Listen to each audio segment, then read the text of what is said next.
Hi hello అందరికీ నమస్కారం. కథలోకి వెళ్ళే ముందు వీడియోని లైక్ చేసి ఛానల్ని సబ్స్క్రైబ్ చేయండి ఫ్రెండ్స్. మై సైతాన్ ఎపిసోడ్ నెంబర్ 17. భరత్ ఫోన్ కోసం ఎదురు చూసి నిరాశ చెందిన ప్రీతి కాంతం గారితో మాట్లాడడానికి చూస్తున్న సుందరం కంటిన్యూషన్. కాంతం గారిని చూస్తూ, అమ్మ నీ మనవరాలకి ఇప్పుడే చెప్తున్నా, తను ఎవరినైనా ప్రేమించి ఉంటే ఇప్పుడే చెప్పమని చెప్పు.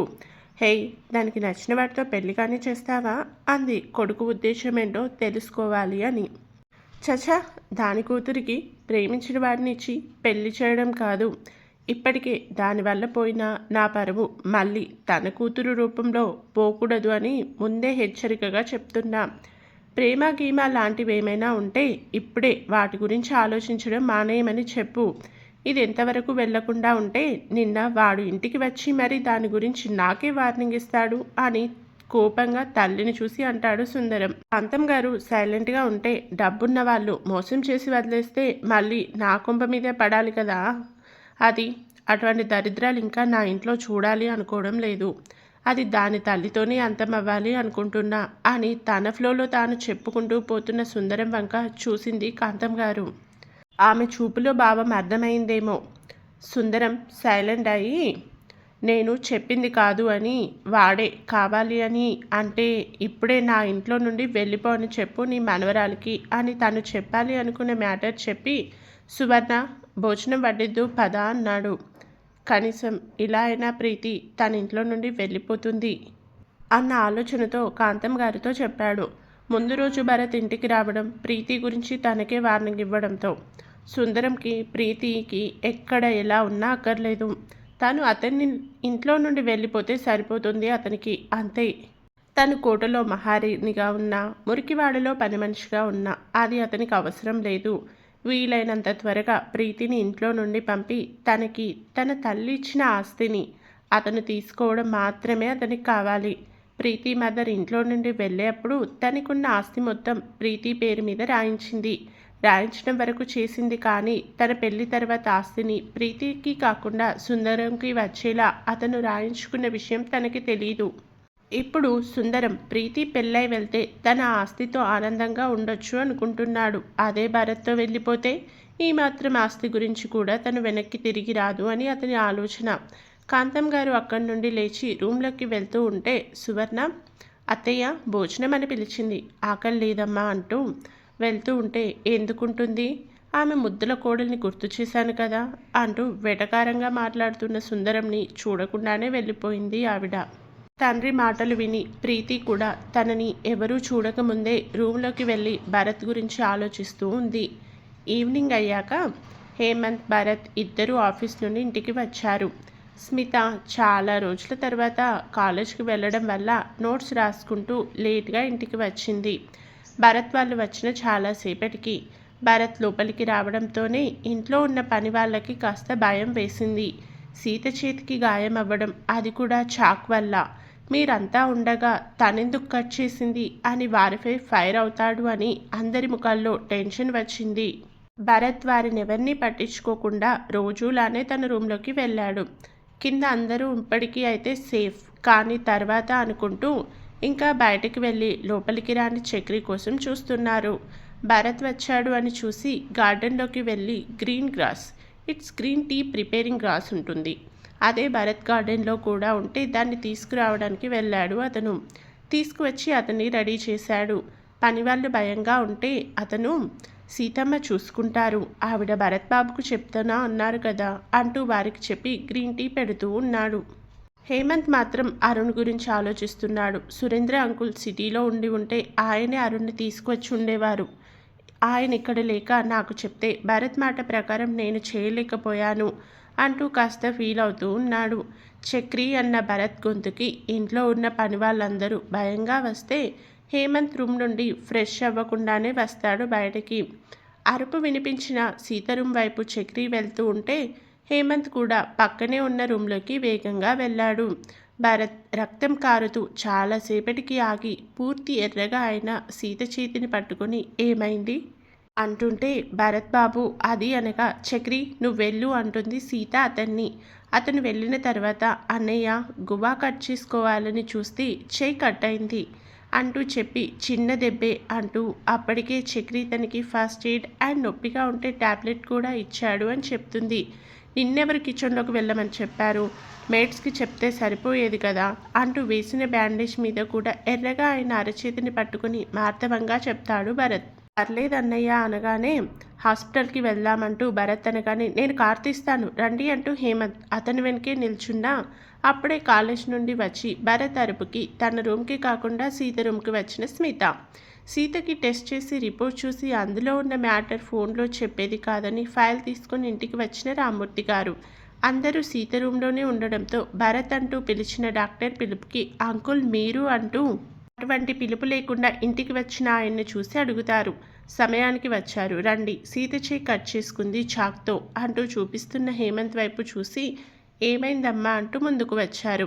చిన్న గాయం అంకుల్ అంటూ చెప్పి చేతిని చూపించగానే ఇప్పుడే తగిలిందా అన్నారు. లేదు ఉదయం అంటూ సమయం చెప్పాక ఉదయం తగిలిన దెబ్బకి ఇప్పటి వరకు పోతున్న బ్లడ్ చూసి సీత కండిషన్ చూస్తూ ఉన్నాడు. డాక్టర్గా ట్రీట్మెంట్ చేసి రెస్ట్ తీసుకు తగ్గిపోతుంది అని చెప్పి అందరూ కిందికి వెళ్తుంటే సీత రూమ్లోనే ఉంది. స్మిత హాయ్ అంకుల్ అని భుజానికి ఉన్న బ్యాగ్తోనే తన రూమ్కి వెళ్తుంది. హేమంత్ రామ్మూర్తి గారి వైపు చూశారు. కబురు పంపితే తప్ప రాని ఈయన రావడానికి రీజన్ నిన్న సీతని హాస్పిటల్కి తీసుకువెళ్ళిన మ్యాటర్ చెప్తాడా? అమ్మో అలా చేస్తే సీత చేతిలో నాకు అనుకుంటూ రామ్మూర్తి గారి వైపు చూశాడు. మామూలుగా భరత్తో మాట్లాడుతున్న ఆయన్ని చూసి తను కూడా వారితో పాటే హాల్లో కూర్చున్నాడు. భరత్ నీకొక విషయం చెప్పాలి అన్నాడు. ఏంటంకుల్ అంటూ అడిగాడు. అది నిన్న సీత అంటూ ఉండగానే తను ఉదయం నుండి రూమ్లోనే ఉండడం వల్ల అన్నయ్య వచ్చాడు అని హాల్లోకి వచ్చింది. చక్రి సీతకి బ్లడ్ ఎక్కువ పోయింది అని జ్యూస్, భరత్కి గ్రీన్ టీ, రామ్మూర్తి హేమంత్ గారికి కాఫీ తెచ్చి ఇచ్చాడు. తాగేసి వెళ్తాను అంటూ బయటికి వెళ్ళిన రామ్మూర్తి గారిని భరత్ చూశాడు. ఇద్దరు చూపులతో బయటికి రా అని రామ్మూర్తి గారు అనడంతో హుమ్ అంటూ తలూపాడు. సీత అక్కడే ఉంటే రామ్మూర్తి బయటికి నడుస్తూ ఉన్నారు. ఆయన వెనకే నడిచాడు భరత్. హేమంత్ అక్కడే ఆగిపోయాడు. కానీ మనసులో మాత్రం టెన్షన్, ఏం చెప్తాడా అని. భరత్కి రామ్మూర్తి గారు వారిద్దరినీ లోపల నుండి చూస్తున్న సీతని చూసి రేపొకసారి హాస్పిటల్కి రా భరత్ అన్నాడు అతను. ఎందుకు అని భరత్ అడగకముందే సీత హెల్త్ గురించి మాట్లాడాలి అండ్ ఈ టాబ్లెట్స్ తన చేతి గాయానికి తెప్పించు అని రామ్మూర్తి గారు వెళ్ళిపోయారు. భరత్కి అర్థం అవ్వలేదు. రామ్మూర్తి గారు సీత హెల్త్ గురించి మాట్లాడడం కోసం రమ్మని అనడం. భరత్లో ఏదో ఆందోళన, కానీ దాన్ని బయటపడనివ్వకుండా లోపలికి వచ్చి హేమంత్కి చెప్పి మెడిసిన్ తీసుకురమ్మని చెప్పాడు. నెక్స్ట్ డే ప్రీతి ఇంట్లో ఉంటే ఆలోచన నడుమ కంటే తండ్రి ముందు రోజు కాంతం గారితో అన్న మాటలే బాధని కలిగిస్తూ ఉంటే సాయంత్రం వేళ పక్కనే వాకింగ్ డిస్టెన్స్లో ఉన్న పార్కుకు వెళ్ళింది ఒంటరిగా. కాంతం గారికి కూడా సుందరం మాటలు, ప్రీతి విషయంలో అతని ధోరణి తెలుస్తూ ఉండడం, ఎన్ని సంవత్సరాలు అయ్యాక కూతురి కోసం సుమ ఫోన్ చేయడం ఆమెలో ఒక ఆలోచనని తెప్పిస్తూ ఉంటే అది ఏంటో తెలియక సతమతం అవుతుంది. మళ్ళీ సుమ నుండి ఫోన్ వస్తుందేమో అని ఫోన్ని కనీసం కిందకి వెళ్ళేటప్పుడు కూడా తీసుకువెళ్ళడం లేదు కాంతం. కేవలం తన రూమ్లో మాత్రమే పెట్టుకుని కిందికి వెళ్తుంది. తను ఫోన్కి తీసుకువెళ్ళిన సమయంలో సుమ నుండి ఫోన్ వస్తే అది సుందరంకి తెలుస్తుంది అన్న భయం ఆమెలో అయితే ఉంది.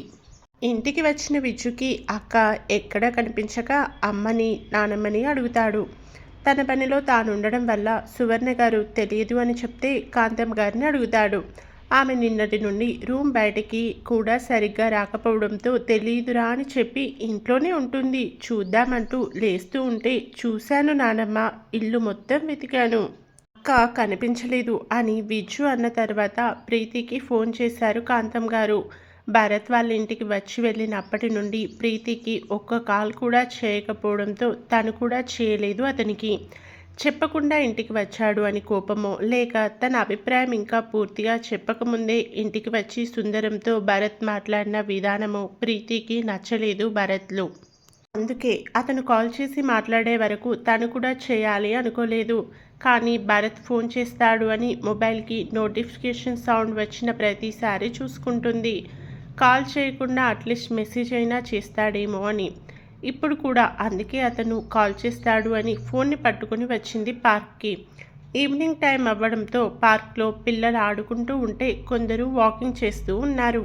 మరికొందరు సిటీలో కలుషితమైన గాలికి పార్క్లో చెట్ల వల్ల అయితే ఫ్రెష్ ఎయిర్ వస్తుంది అని వచ్చారు. ఎవరి రీజన్ వారిది, కానీ అందరూ ఎంచుకున్న ఆప్షన్ మాత్రం పార్క్నే.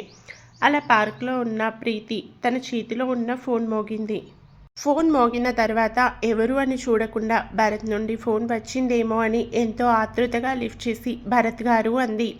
అవతలి నుండి అక్క నేను బావగారు కాదు అంటున్న విజు మాటకి ఫోన్ చూసుకుంది.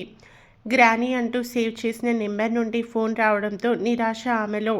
బావగారు కాదు అన్న మాట వినిపించిన కాంతం గారిలో ఆలోచన. ప్రీతి నిజంగానే అతన్ని ప్రేమిస్తుందా? అందుకే సుందరం నిన్న నాతో అన్ని మాటలు అన్నాడా అంటూ ఆలోచించుకుంటున్న కాంతం గారు, అలానే అంటే అక్క ఎక్కడున్నావు, నీకోసం ఇల్లు మొత్తం చూస్తున్నా అని చెప్పాడు విజు. పార్క్కి వచ్చాను అని చెప్పగానే వస్తున్నా అంటూ ఫోన్ పెట్టేసి దాన్ని కాంతం గారిలో చేతి పెట్టి ప్రీతి దగ్గరికి పరిగెత్తుకుపోయాడు. హాల్లో ఉన్న సువర్ణ గారు విజు అంటూ పిలుస్తున్నా కూడా వినిపించుకోకుండా వెళ్ళాడు. కాంతం గారు కిందికి వచ్చి సువర్ణ కాస్త కాఫీ పెట్టివ్వు అన్నారు. ఇస్తానత్తయ్య అంటూ ఆమె వంటగదిలోకి వెళ్తే కాంతం హాల్లో కూర్చున్నారు. ప్రీతి ఉన్న చోటుకి పరిగెత్తుకు వెళ్ళిన విజు అక్క అంటూ తనతో కాసేపు బెంచ్ మీద కూర్చుని పార్క్లో అతని ఫ్రెండ్స్ కనిపించడంతో వారితో ఆడుకుంటూ ఉన్నాడు. డాక్టర్ రామ్మూర్తి గారు సీత హెల్త్ గురించి హాస్పిటల్కి రమ్మని చెప్పడంతో భరత్ ఆఫీస్ నుండి వెళ్ళాడు. హేమంత్తో తను బయటికి వెళ్తూ ఉన్నట్టు చెప్పి రామ్మూర్తి గారిని కలవడం కోసమని బయటికి వచ్చి టైం చూసి ఫోన్ చేశాడు రామ్మూర్తి గారికి భరత్. హాస్పిటల్ నుండి అప్పుడే ఇంటికి వెళ్తున్న రామ్మూర్తి గారు భరత్ కాల్ లిఫ్ట్ చేసి చెప్పు భరత్ అన్నాడు. అంకుల్ రమ్మనన్నారు కదా అని అడిగి వస్తున్నా అని చెప్పాడు. ఇంటికి రా అని చెప్పి ఆయన ఇంటికి స్టార్ట్ అవుతారు. భరత్ కూడా రామ్మూర్తి గారి ఇంటికే వెళ్తారు. ఒక గంట తర్వాత రామ్మూర్తి గారి ఇంటికి చేరుకున్న భరత్ లోపలికి వెళ్ళడంతోనే భరత్ అంటూ పిలుస్తారు లోపలికి. ఆయన హాల్లోనే ఉండడం చూసి లోపలికి నడిచి కూర్చున్న భరత్కి కాఫీ అని అడుగుతారు ఆయన. నో అని చెప్పగానే ఆయన వరకు కాఫీ పెట్టుకొని వచ్చి సోఫాలో కూర్చున్నారు రామ్మూర్తి గారు. ఆయన ఒక్కరే ఇంట్లో ఉంటారు. ఆయన భార్య చాలా రోజుల ముందే మరణించారు. ఆయనకి 2 కొడుకులు. ఇద్దరు కూడా వారి వారి కెరియర్ దృష్ట్యా విదేశాల్లో సెటిల్ అవ్వడంతో ఆయన ఒక్కరే ఉంటారు ఇంట్లో. పని వాళ్ళు ఉన్నా కూడా కాఫీ వరకు అతని స్వయంగా పెట్టుకోవడం అలవాటు ఉన్న రామ్మూర్తి గారు భరత్ వచ్చాక అడిగి వద్దు అనడంతో ఆయన వరకు పెట్టుకున్నారు కాఫీని. కాఫీ తాగుతూ ఉన్న రామ్మూర్తి గారిని చూసి అంకుల్ నన్ను అని అడుగుతూ ఉంటే సీతని నిన్న హేమంత్ హాస్పిటల్కు తీసుకువచ్చాడు అని చెప్పాడు రామ్మూర్తి. ఆ మాట వినగానే భరత్ నొసలు ముడిపడి ఎందుకు అన్నాడు. తన మణికట్టు వద్ద ఎర్రగా అయితే అని చెప్పగానే ఓకే అన్నాడు భరత్. హేమంత్ కూడా సీతా స్మితల విషయంలో భరత్లానే ఉంటాడు చాలా విషయాల్లో. అందుకు ఇంకా ఏమీ అడగలేదు. కాఫీ తాగడం ఫినిష్ చేసి లోపల నుండి బయట లాన్లోకి నడుస్తూ భరత్ని రమ్మని అన్నాడు. విషయం చెప్పకుండా టైం ఫార్వర్డ్ చేస్తున్న రామ్మూర్తి గారితో అంకుల్ మీరేం చెప్పాలనుకుంటున్నారు అని సూటిగా అడిగాడు భరత్. రామ్మూర్తి గారికి తెలుసు భరత్కి పేషెన్స్ చాలా తక్కువ అని, కానీ సీత హెల్త్ మ్యాటర్ అని చెప్పడం వల్ల వచ్చిన భరత్కి విషయం చెప్పకుండా అటు ఇటు వెళ్తున్న రామ్మూర్తి గారిని చూస్తే విసుగు వచ్చి అంకుల్ నేను వెళ్తాను అన్నాడు. భరత్ అనగానే మీరు చెప్పాలి అనుకుంది త్వరగా చెప్తే నేను వెళ్ళాలి కదా అనగానే అవును నేను నీకు చెప్పాలి అనుకుంది త్వరగానే చెప్పాలి, కానీ ఎలా చెప్పాలి అని ఆలోచిస్తూ ఉన్నాను అనడంతో భరత్ అతన్నే చూస్తూ ఉన్నారు. హేమంత్ నిన్న సీతని హాస్పిటల్కి తీసుకొచ్చి మణికట్టు వద్ద నొప్పికి ట్రీట్మెంట్ చేయించి ఈ మధ్య తనకి బ్యాక్ పెయిన్ వస్తుంది అని, తను సరిగా తినడం లేదు అని కూడా చెప్పాడు.